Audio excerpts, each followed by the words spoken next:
I know it's always a dreaded announcement for kids. It is back to school time, and while parents might be heaving a collective sigh of relief, this can also be a stressful time as they try to get their kids back in the habit of the school year. So we checked in with a couple of outstanding educators for some tips.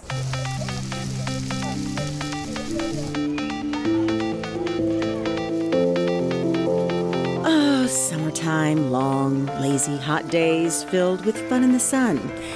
Well, it's about to end.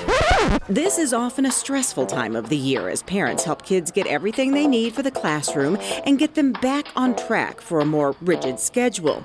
Educators tell us you don't have to wait for school to start them on a sensible schedule. First thing is just get the students on a good schedule. Get them to bed, have them wake up in the morning. Kids can eat breakfast here at school, and I don't know about all the schools, but many of the schools in our neighborhood, they can eat breakfast there. So just get them to bed, get them on a good schedule. In fact, Principal Katie Decker says when her kids were growing up, she never strayed from the school schedule. We kept an 8 o'clock bedtime, which a lot of people think is early, but 8 o'clock bedtime, when you're waking up at 5 in the morning, an 8 o'clock bedtime for kids is a reasonable time. It also gives adults a couple hours, to chillax after a long day with kids. So an 8 o'clock routine is really good, and having a bedtime routine that's consistent at night, and then a consistent routine for getting ready in the morning too, so that you're on time. Both principals say get their minds rebooted from summertime activities to school activities. Start thinking about what your nightly routines are, reading to them, getting them in the mode to think about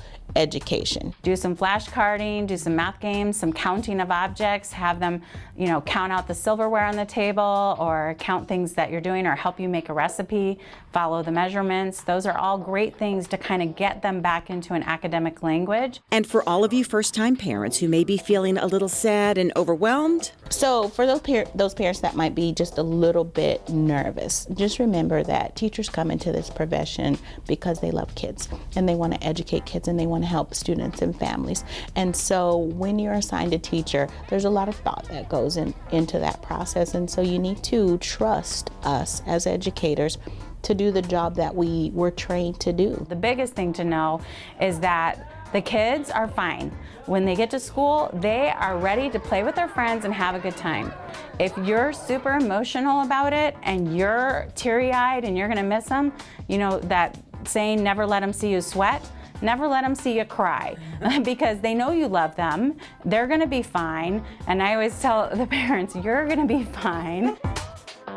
there is so much you need to know and absorb, from uniforms to vaccinations to bus routes. Really, just about anything you need to know can be found at www.ccsd.net.